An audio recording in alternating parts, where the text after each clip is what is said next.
Welcome to Into Theology. I'm joined with Ian Clary and Caleb Cohoe. We're having a bit of a special episode where we are going to do a big picture overview of Augustine, some of the stuff in Confessions, his interaction with classical philosophy. So Ian and I called in an expert to equip us to understand what we don't fully understand, and hopefully you'll listen alongside and feel a little bit more illumined on these issues, because often I feel pretty dark when I talk about who the academics are in the fourth and fifth century and so on. Ian, you wanted to introduce Prof. Cohoe, so go ahead. Yeah, I'm super excited. This is something that I've sort of been alluding to, or sometimes even explicitly referencing for like the last, I don't know how many episodes. My friend Caleb's going to come on and he's going to answer all the questions. It's kind Was of he like even real, it's like or was he just Augustine your and Faustus, imagination? right? When everybody's all the manic, he's like Faustus will come and answer all your questions. I'm hoping Caleb will do it for us. But Better no, than it's Faustus. awesome. I'm super happy to have my good friend Caleb Coho here. Caleb, I don't know how to describe my friendship with Caleb. He's my hiking buddy. We take our kids out and hike a lot. He lives here in Denver. He's a drinking buddy. We just when the Queen passed, he and I went to the pub and raised a glass in her honor, because of course Caleb is a good monarchist, because he's like us. He's Canadian, from Burgessville, Ontario. Um, and he and our his wife Samantha and their kids have just their family, his family and our family are really tight since basically we moved here over 5 years ago. So remarkably thankful for my friendship with Caleb. And the best part is just like, hanging out, talking about life, and then we'll be on a hike up the side of a mountain and we're like going deep into like Plotinus and the soul or something like that, which is Mm. great. So more formally, Caleb teaches philosophy, ancient philosophy, at Metropolitan State University, which is here in Denver. It's one of the big state schools in the state. And his training is in ancient philosophy. So you went to St. Augustine's in Ottawa, I think, right, Hmm. for your kind of undergrad, then transferred over into California to Thomas Aquinas College. So you did finished your undergrad out there, and then you went off to Princeton, where you studied Aristotle on the soul under the great John Cooper. And you just had an edited volume on Aristotle on the soul come out with Cambridge University Press. He drives me nuts because he's actually got tenure, and so part of his project for tenure was like doing kind of work on Augustine and Stoicism. And so Caleb's areas of expertise are things like, we're having all these classical theism discussions lately, and Caleb is really quite literally one of the leading experts in classical theism. So issues of the soul, divine simplicity, metaphysics, and he's looking at like everything from Augustine, Plato, Aristotle, Plotinus, Aquinas, and the whole thing. So I don't think you're going to be a mere Faustus the Manichae for us here. So Oh, so I'm super whoa, let's excited. not Thank you. promise anything before it's over. We'll see. Yeah. No, so I okay, hope as long as I'm not Faustus, we're good. I'll be Faustus. Let's just be honest here. Okay, so there's some interesting questions we talked about. Here's one thing that might be a good way to start. Sure. Can you give like a taxonomy of the philosophical schools in and around the time of Augustine, like their names and what they base, like Stoicism? Like they can't just Hmm. the really basic level for someone who maybe reads Augustine and has heard about Plotinus from Augustine, but isn't really savvy in the fourth and fifth century philosophical schools. Like, what's the taxonomy at the basic level? Yeah. So let's start with the school everyone hates, the Epicureans. Ugh, the So worst. they're committed materialists. Everything is atoms in the void, and the goal for them is the pursuit of pleasure, which is the absence of pain. And because of that, the other schools attack them for not really valuing virtue. Um, but then you've got the Stoics, the Platonists, and the Aristotelians or Peripatetics, as far as major schools. And the distinctive claim of the Stoics is that virtue is the only true good. Health, wealth, reputation, all these other things, we can prefer them and in a limited way pursue them. But your happiness and whether you're living a good life is entirely dependent on whether you're virtuous, which makes it entirely up to us because they think virtue is in our power. Um, but it means you can be happy when you're being tortured as long as you're virtuous. But also, even if you're the emperor and seem like you have command over everything, you're miserable if you're not wise and virtuous. And that's a really strong influence, especially ethically, on early Augustine. This thinking that wisdom and virtue have to go together, and that you need them both to live the happy life. And he sticks with that, but he comes to reject the Stoics' idea that the body and externals aren't really good. And then the Stoics are also materialists, so they believe in they have a view of the divine logos and as ruling all things, but they think of it as it's a little like the Force in Star Wars. It like pervades all things, and it's the The active midichlorians are principle so material. acting on matter. Yeah, and if it You goes let in me the right way, understand you it can finally. do You put it at my great level, things. so Star Wars is good. Okay, so Yeah. you have the Stoics, the Logos doctrine, virtue itself is good. The Peripatetics, which are people who follow Aristotle. You have the Epicureans, who find pleasure to be something that's important to pursue. And then you never mentioned the Neoplatonists. Yeah, so I left that to the Oh, end because it's a little more complicated. okay. I Uh, was just literally just trying to teach on them in relation to Augustine in class, like literally like an hour ago. And I'm horrified about what you're going to say, and you're going to correct everything that I said wrong. Oh, I'm really excited for this. I want to look at Ian's face the entire time to see the cringe. Yeah. yes, so we've got obviously Plato himself following Socrates, and the Stoics too claim to be, picking up on Socrates' elements, Yeah. I emphasis noticed that on in virtue. Cicero, it's like he really thinks he's following Aristotle and Plato, and Mhm. he views them as one school, actually. Yeah, and especially at this time, the late Platonists like Plotinus that Augustine is drawing on, they're taking a lot from Aristotle, but they're also responding to some Stoic debates on providence. The big difference is earlier on at the time Cicero was writing. Cicero and Varro are two of Augustine's main Latin sources for philosophy. At that time, the academy, which Plato had started, sort of the first institution of higher education, had over the centuries gone in a more skeptical direction, partly out of some things in Plato, the emphasis on how changeable this world is. So, can we have any knowledge about it? And then partly the Stoic and Epicureans, they both come after Aristotle and Plato in that that next generation at the end of the 4th century, and they are responding to and also raising a lot of skeptical worries about whether we really can have knowledge, and they each have their own materialist answer for that. But that debate and whether we can know reality gets tricky, and at least some of the heads of the academy seem to have moved in a more skeptical direction, sometimes holding on to this idea of Platonic forms that we can know, sometimes even questioning that. And then Cicero, as this Roman who's going to bring Greek philosophy to the empire and the Roman elite, well, to the Republic first, but it becomes an empire pretty soon. He adopts a sort of semi-skeptical posture, influenced by the academy at his time, where he does want to say that some views are more probable. So he rejects the Epicureans. He thinks maybe there's something to the Stoics, but he doesn't want to become a card-carrying Stoic. And so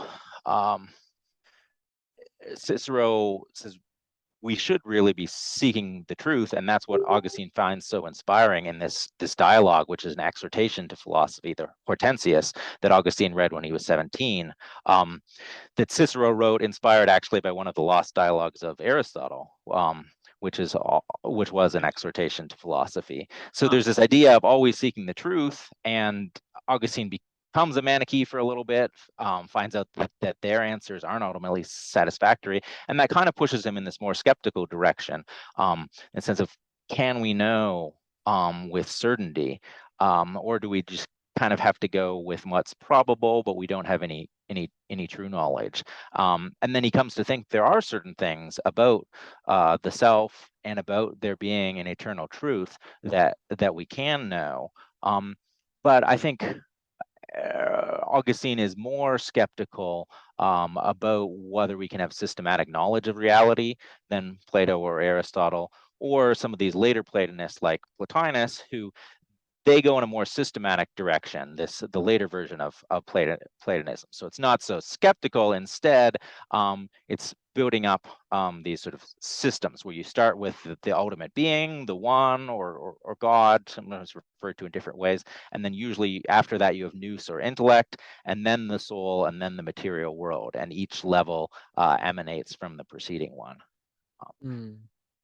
And it emanates in a causal sort of way too, does it? Or Yeah, it is dependent on the famous image Plotinus gives is a fountain. The one is like a fountain, and then these waters and spring forth from it, and then become what they are in relation to turning back towards the one and the source of goodness.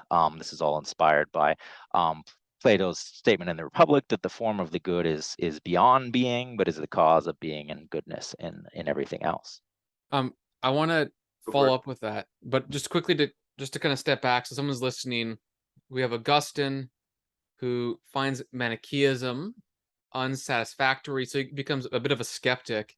And before his baptism, he goes to was it Cassiodorus? I can't remember the Cassiodorus. and Hesychiacum. there he writes or speaks a number of dialogues, one of which is against sort of skepticism and sort of affirms that you can find truth. And this probably is characteristic of his post-baptismal, pursuit of knowing God, who is truth. And so then Hortensius is connected to that. So that's kind of the Augustinian connection. The thing I wanted to follow up with you on was you mentioned Plotinus, who would be someone I think about like 150 years before Augustine or so. But it was hugely influential. He would be like just a relatively famous like a Zizek, or in Canada everyone knows someone like a Jordan Peterson, even though he's not necessarily a huge thinker. Anyways, like that kind of name. So you mentioned the things about him, like the one, the emanations. Can you just talk about the hierarchy of being, even if it's slightly inaccurate, just to make sense for people? Like, what is the one? How does it emanate down to us? Like, what is that hierarchy of being that Plotinus proposes? Yeah, like what is nous, or what There you is go. how does world So we got soul and work? nous and all that Yeah. kind of stuff, right? And is it, the question I have is like the one, or whatever, is it the highest on a chain of being, or is there a distinction? Because it looks like it's like monism in a sense, but anyway, you go ahead. Yes, so These make sense, I think the best Plotinus. way, You have yeah, 3 minutes. let me contemplate with the one for a sec. Because I'm literally wanting to know, because I have to go read. I want to watch Yeah. The Matrix after this, and I want to know what the one is. Let me know now. I think maybe the best place to start is nous, and then we'll work up and down from there. Okay. So if you think of Plato's forms, there's the idea that the good itself, the just itself, the true itself, these forms explain and cause the particular things that imperfectly participate in them that we see in the world around us. But as Plato explores in his later dialogues, it can't be the case that each of them is sort of off on its own. This gets into the idea of the transcendental. So goodness is connected to beauty, and it's connected to justice. So how do you spell out that connection? The idea is that these intelligible forms, all the forms of the things that really are and really are good, each of them is connected to all the others, and they're all sort of sharing in a kind of divine life by being what they are. And then nous, this word for reason or understanding, which is often a candidate for one of the fundamental cosmic principles from like the pre-Socratic philosophers on. It is the ultimate principle for Aristotle. Nous is sort of the perfect understanding of all the forms in their interrelationships, and the forms themselves are living and understanding in that sense. Yeah, And that's all in the intelligible world. And then the soul sort of descends or turns away from them, and that's when it becomes embodied, and that's where you get the material world, that the soul is kind of an image of nous, and at its best, it is nous and connects back to it. And then at its not so great part, it turns down. And that's where you get the material world. Both there's a world soul that is sort of doing the best job possible of ordering the material world, and it's not so fallen. The Platonists are a little different than the Gnostics, so they have a somewhat negative view of matter, but the idea is the world soul, the soul of the cosmos, can still order it and make it good, to whatever extent it's capable of. To the extent that it's still matter and not form and resistant to form, there's something bad about it, but it can do a lot. But at the individual level, our souls, when they turn to matter and the physical, they go away from that intelligible reality, and then you're thinking about how to please the body and not how to nourish the mind, and that's when we get into trouble. Okay, interesting. So when Augustine is wrestling through this stuff, so he's before his kind of garden conversion experience, he's reading the Platonists. Do we know specifically who it would be that he was reading at exactly that time, or is it just kind of like a general, it's the Platonists and whatever? He does specifically refer to Plotinus a couple times in some of his early works, and then he engages a lot with Porphyry. Plotinus is not really excited about pagan religious practices, as far as we can tell. He doesn't. He has some sort of allegorical interpretations of some myths, but then Porphyry, his student, really pushes theurgy and sacrifices to pagan gods as sort of an alternative way of ascending. So on this pagan Platonic view, you kind of ascend and get back to higher levels of reality by meditating and developing your contemplation. But then interestingly, for Plotinus, the ultimate goal isn't just to understand things and get to the level of nous. He thinks even that intelligible level comes from, this one who is beyond being and goodness and understanding, but everything else comes from the one. And so for him, and Porphyry says he achieved this 3 times, Right. The ultimate goal is a kind of direct union that isn't mediated, even by simple acts of understanding. It's just this communion it's like with, kind of mystical experience. that And he's hostile to Christian faith too, right? Like is Augustine's a kind of critiquing him at certain points? Like I'm remembering, is it in the City of God that he's doing that, or? Well, so he generally thinks the Platonists are the best of the philosophers, because they defend the immateriality and immortality of the soul and of divine reality.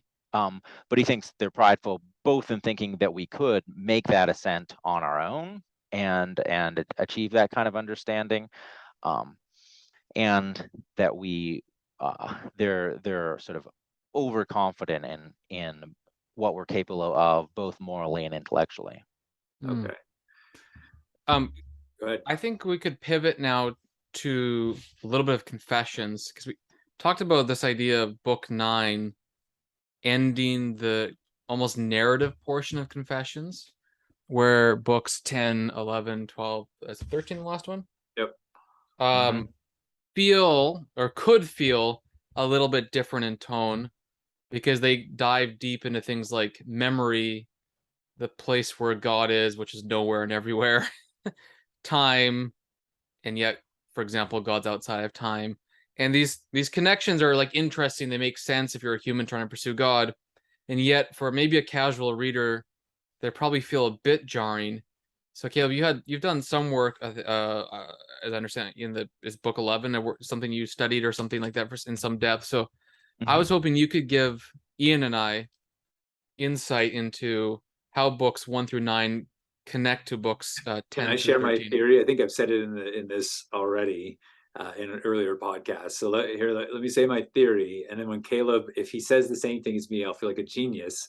If not, then I'm going to look like a moron. Okay, so you can correct me here. So is it the case that he does up through the end of book 9, he narrates this prayerful story of his conversion, and now he's like kind of wrestling through these kind of, there's sort of like epistemological questions of like, what is the reliability of my memory such that I can really recall these things or recollect them, but also be able to speak truthfully about who God is. So Book 10, he's dealing with memory in this way, and he's just trying to really explore, like, and you use that language of contemplation, which again is so philosophic, the contemplative life, which can help you understand and come into contact, union with God. And then it's like time, the question of time is intimately related to this, right? Because it's in time where I'm doing these things, I'm remembering these events happen in time, I'm remembering them in time. It's a timeful act as I'm doing memory. So what is time? And can time, is it something that's eternal? Is it something that's created by God? And is it something that allows me to actually then know who God is? And so he's kind of like, he's almost trying to give like a framing of what he's just done in the opening 9 books. All right, so tell me I'm a genius. Yeah, no, I like that. I mean, I think it is exploring those preconditions. That's one of the big themes of Book 10. I'm confessing, but first, God already knows everything. So the question more is, how can Augustine know, and how can we, have, as his readers, know and share in this confession? What are the conditions for it? I think another thing is it's also picking up on this powerful mystical experience he has with Monica before his death. So so what we were just saying about Porphyry and Plotinus and those mystical experiences, is there a correspondence there between what happens with Monica before she dies and Augustine in that mystical experience? Is he kind of framing it in a similar way? I think there are some similarities, and one of the most notable of which, going forward to Book 11, is that it comes about as they're wondering what the life of the saints will be like, and he does describe it as maybe a moment of sharing in this eternal life, which is going to be one of the themes. God has, or is this eternal life, and then we're spread out in time. So how do we bridge that gap, both through the aid of Christ the mediator, and then what can we sort of do in this life to prepare for it? Because I think that's also the question. Monica, just before her death, is saying, well, I'm kind of ready. What am I yet to do here, and why am I still here? And it was her time for Augustine, but then I think that's kind of a question you have after this great story of conversion. Should Augustine just be done and die, and or what's the work of the Christian on earth, which I think that's something he's then exploring through these meditations. What does it look like now to try to come to know God better, and reflect on both like the distance between us and God in terms of our spread out and limited life, and how to get closer. Okay, interesting. I think we talked about, because we were just at your house over the weekend for dinner. I can't remember if we talked about it then or not, but when you said, hey, like I've done like studies on book 11, what was it that, because you were at Thomas Aquinas College, and before you went to Princeton, you were looking at doing graduate work, and this was actually a topic you were thinking of actually writing on, was Augustine and time in book 11. What actually sparked that interest for you? Yeah, so for me, it's something that I've always been sort of wondered about and troubled about ever since I was a kid. Just the idea of eternity.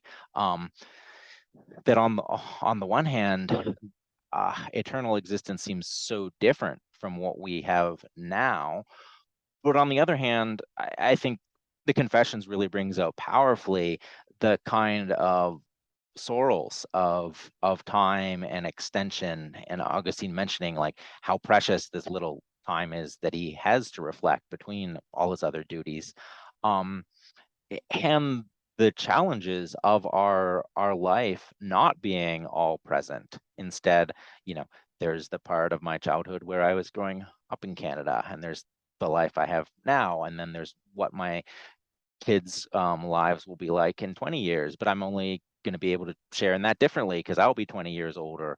And so there are all these challenges where we want to sort of share life fully with those we love, but the way that we change and pass away, yeah, makes that hard. As as all kinds of pop songs and other things. You're having this like memory of how things used to be or how you wish they would be. And that's partly for Augustine. He's both interested in these deep philosophical questions about what the present is, what time is, but it does go back to this existential question about the difficulties we have living in time and whether we can come to share more in God's eternity ultimately in a way that will address that. So for you then, as a philosopher, these questions that you deal with are actually like similar to him. They're like these existential questions coming out of your own personal experience that you tried to wrestle through. And you're one thing I failed to mention in the introduction was that you're actually involved with this project. I think it's out of Notre Dame called Philosophy as a Way of Life. Mm-hmm. So like your work on Augustine, how do you see that tying into these existential questions and then this project? Do you find him personally helpful, even like talking about book 11? Like, does that help you personally you're a Christian, you're an elder in a PCA church, so like this is very informative for your faith as well, right? Yeah, I think what I love about these reflections of Augustine is he's turning to the text of Scripture. In the beginning, God created the heavens and the earth, but he is bringing his own experience and his own struggles to that, not to sort of overwhelm the text, but in a way that he's saying we're thinking about time when we're thinking about in the beginning and God's creation, but that means I need to think through time, and you as the reader can go through it with me. And I think something that's really important about sort of getting the most out of books 10 to 13 is to think of them more like meditations that you're supposed to be doing with Augustine, because he opens up book 10 saying, look, people love stories that have a great narrative arc and lots of drama, like my conversion, but you can't actually tell if I'm saying what's true or if I just made all this up. Like, that's one of the limitations of history, and one of the strengths of, I think, the kind of method, reflective and meditative method he's drawing on, influenced by the philosophical traditions, but also by scriptural ideas of meditation in books 10, is that we can go through this exercise of self-knowledge together. Like, everything he's saying about the mind, it's not like he's telling us a story or he's saying just what he takes to be true. Instead, we're supposed to be going with him. And I can see that, the way I remember sights and sounds is different than the way that I remember mathematics. And we're supposed to be working with him through that. And then I think that comes out as well, like spiritually at the end of book 10, where he's sort of sharing his own exercise of confession in the confession of sin sense, where he's like, let me systematically think through, like, which desires of the flesh am I too attached to, which desires of the eyes am I too attached to, and the pride of life, drawing on this 1 John 2:16 verse. So we see him going through this spiritual meditative exercise, but he's also modeling how you could do it as well, and find out which of the 5 senses is most tempting for you, how you're going to deal with that. Yes. I mean, maybe cool, not on air. It's actually what happens, right? It's like, as we're reading this, as I'm reading it to prepare for this podcast, like, you end up doing it as you're reading, right? It's like it's almost got like this built-in tool that like kind of makes you, if you're reading it seriously, makes you actually be contemplative in that sort of way. I also realize I'm going to ask you a billion questions here, and so I should turn things over to Wyatt here. And well, I think that's interesting. Like, the idea of being invited to contemplate with him is like a big deal. I know it may not be a direct influence, but I think sometimes Plato, in his dialogues, asks a question then doesn't really answer it, and it sort of makes you think, okay, so what? And then you have to do the work. And maybe that Augustine is doing something similar, maybe not in copy of that earlier person, but just for the sake of doing that similar idea. And just to give you one illustration, then I'll let you kind of respond. I made my Psalm students read Athanasius's record of an elder from the Egypt on the Psalms. And then this week I made them, and it'll actually be next week because some didn't read it. They're going to read John Calvin's preface to the Psalms. And one of the responses was, John Calvin just makes way better sense because he's straightforward. But I would argue that Athanasius makes you, like, you're just thinking about everything when you read him. Yeah, maybe it's not as like thesis, point 1, point 2, point 3, point 4, necessary conclusion on the basis of prior points, ergo whatever conclusion. But a lot of times, like I just enjoy reading a guy like Augustine or Nissa or whoever, because while I'm reading, my mind is like just on fire. All sorts of ideas. Yeah, sometimes you need organization, don't get me wrong. I'm not, and Augustine's fairly organized, but you see, I don't know, maybe respond to what I'm saying if that's close to what he's doing or if that's helpful or whatever. Yeah, no, I think that's a strong point. And one where he really is influenced by both Plato and Plotinus, where Plotinus also has a similar, there'll be a topic he's talking about, but he'll kind of go around the question, explore it from different angles. And you contrast that with someone like Aristotle, who I also work on, and who will set up the question and its problems, but then will very systematically answer it and tell you exactly what combination of qualifications you should make. Just a quick addition. I remember reading one of Plato's letters, which I know maybe you're not from him, but but he has this whole section where like sometimes he writes letters and like covers things up so people don't know because they can't know the answer. Like they have to think through it. I don't remember. Yeah, he has a collection of letters and it's in one. Yeah, this is yeah. Most scholars think that the seventh letter isn't authentic, but actually Augustine himself, the one thing I didn't mention, he thinks that even the skeptical academics, they might have just been skeptical for the masses while they held on to this hidden doctrine. So he's a little sympathetic to that. But I think two great examples of this method are his discussion of evil and the pear trees earlier on in the Confessions, and then his discussion on time, where I think if you look closely, in both cases, he does make some progress towards saying what he thinks evil is or involves, how it comes about, the sort of defect in the will, or time as something that's in a way dependent on and measured by the soul. But there isn't sort of a definitive statement. Instead, he comes back again and again to the questions from different angles with, I think, that meditative goal. And it's going to help you reflect on it in a way that if you just ask what the statement, here's really thinking through it in a deep way. You got choppy there for a second. You're back. It's fine. There's just a second when you got choppy. You're good though. Yeah, so I think if you look, what he's avoiding is this, I think, feeling that a lot of both philosophers and theologians and others have, that whenever you're considering an issue, you've got to give the definitive answer.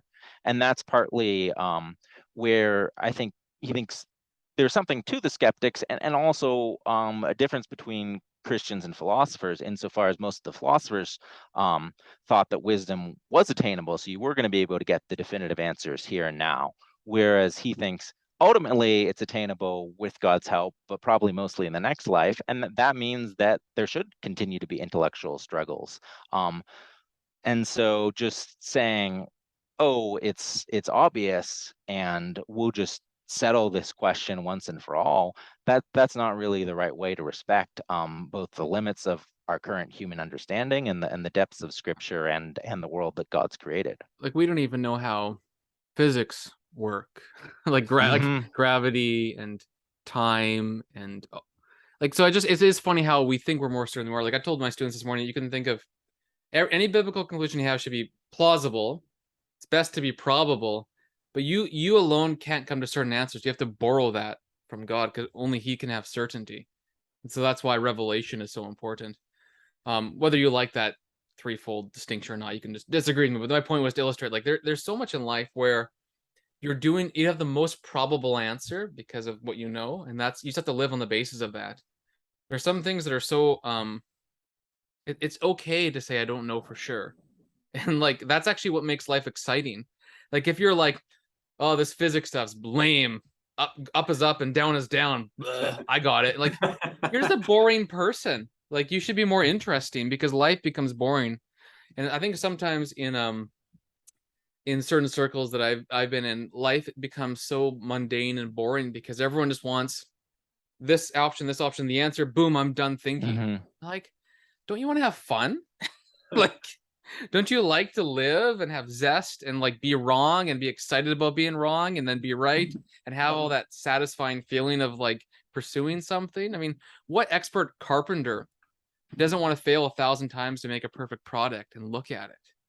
And then we just go to like theology or philosophy in this case and just think, I'll just do whatever's most plausible. I'll just pick that immediately and boom, I'll move on. As if that's a good intellectual development. Seems like it's clearly not. And the reason why I would suggest that Augustine's work, like Confessions or City of God or Trinity, have lasting influence is because they're not like that, or else they'd be boring. I mean, there's a reason why God didn't inspire Wayne Grudem's systematic theology. He obviously didn't. Boring, but he inspired the Bible. It's like, and the funny thing is, his is better than a lot of other ones that are super. No, I don't mean that he's uniquely boring. I just mean that genre is not exciting, is what I'm trying to say.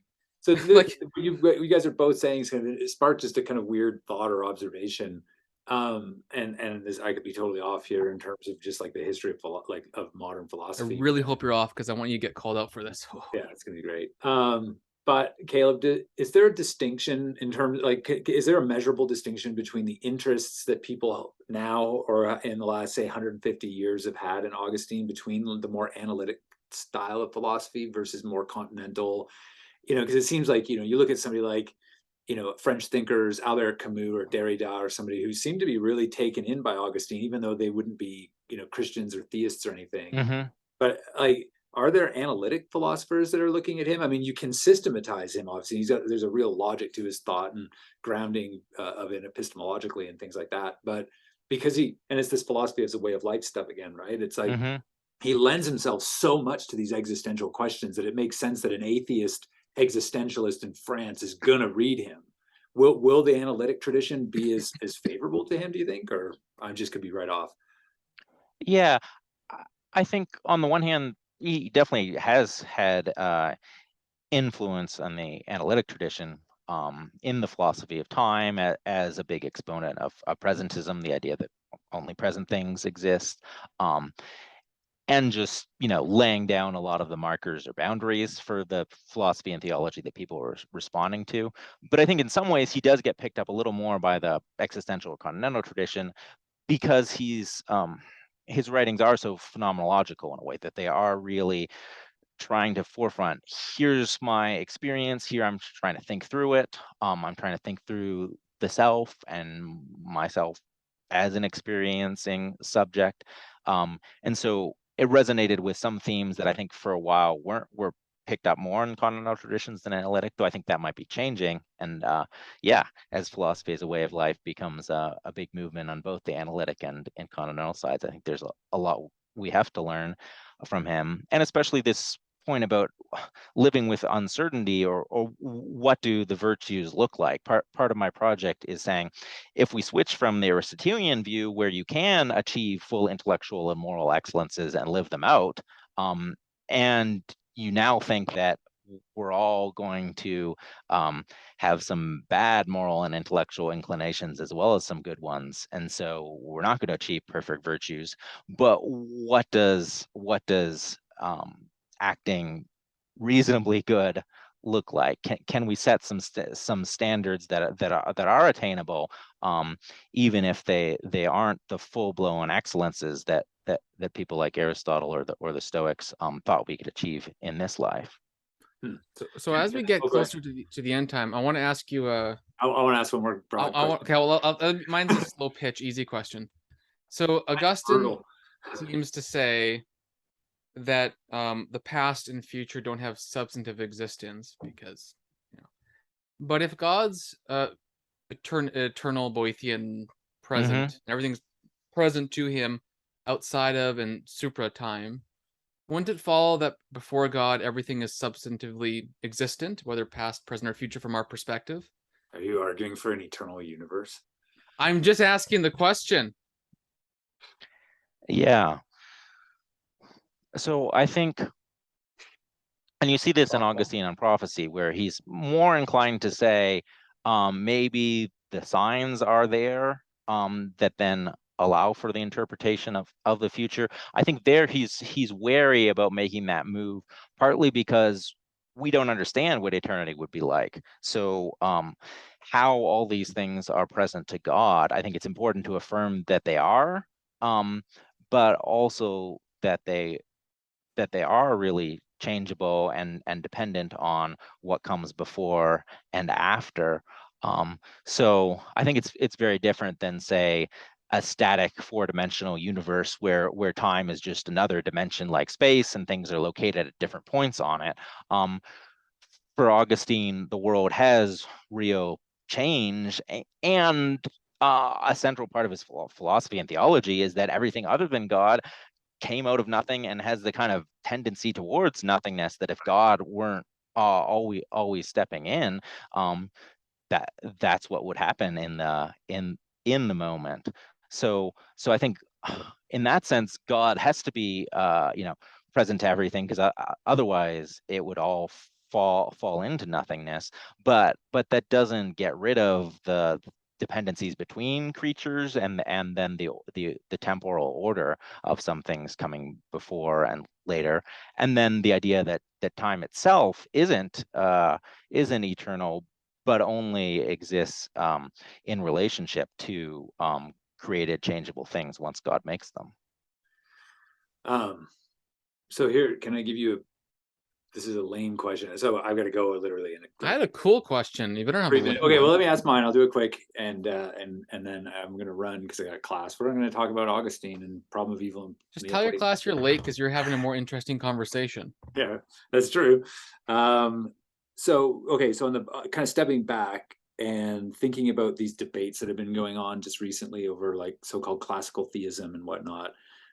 This is your area of expertise. How do you kind of like think of these debates that are going on, that are kind of like, especially the intra-reformed debates? I don't know how much you follow them on social media and that sort of thing. Like, do you think that they're useful? Are people on the right track? I don't know. I'm just interested in your general opinion about them. Yeah. So I mean, I think the first thing I'd say, and that I've learned from Augustine and Plato, is this kind of caution about how perfect our understanding is going to be. And so charity is sort of the starting point, that even though I think some of these views are going to turn out to be quite wrong and maybe have bad implications, but it might be that we haven't thought things through, or that there's a certain kind of experience or insight that you don't want to not deny. And so I think, talking about divine simplicity, sometimes people think that makes God static and unresponsive or just utterly alien. And I think one great thing that we can use the Confessions to see is how Augustine can experience God as intensely loving, as caring for him, and offering this kind of refuge through having this eternal, unchanging and secure life that then we're offered a chance to share in. And I think that idea of eternity as living and active, and in this kind of perfect way, I think that's something Augustine takes both from scripture and these philosophical traditions he's operating out of. And I think that's a good starting point for getting into an idea like divine simplicity and seeing it as holding on to something about how great God is, instead of getting rid of attributes that we want a loving and compassionate God to have. All right, I'm going to ditch you. Why don't you ask your question and then you can close it? No, I already asked my question. Oh, you did? Oh, okay, okay. Yeah. Cool. All right, because I got like 2 minutes before my class open. So let me just say thanks, Caleb. I mean, you and I have these discussions all the time where I just sit there going, yeah, okay. So this is awesome, and it's fun for me to be able to share this with another really good friend of mine, Wyatt, and then with the people that are listening. And I think this is going to be really beneficial for everyone. I'm sure we'll probably invite you to the podcast again sometime down the future, especially when we do Aquinas, which will probably be soon. Oh yeah. Well, so thanks for this. Before we finally close, maybe share. I'll say this. Looking forward to seeing you guys at Thanksgiving in a couple of weeks at your place, because the true Canadian Thanksgiving is the Canadian one. Where's the information for philosophy as a way of life? Like if somebody wants to get more into it, maybe we'll just close with you sharing that, and then Wyatt, you can say goodbye. Yeah. So Phi Life, PHI life.nd.edu has more on that project. On my website, I have a paper on how Augustine moves towards valuing the body and goods such as health and relationships with others more after he becomes a Christian and takes a more otherworldly look. So I'm sort of making the case that belief in a future life isn't actually going to turn you away from this world. Readers might be interested in that. And there'll be more coming soon, hopefully. Cool. Thanks, Caleb.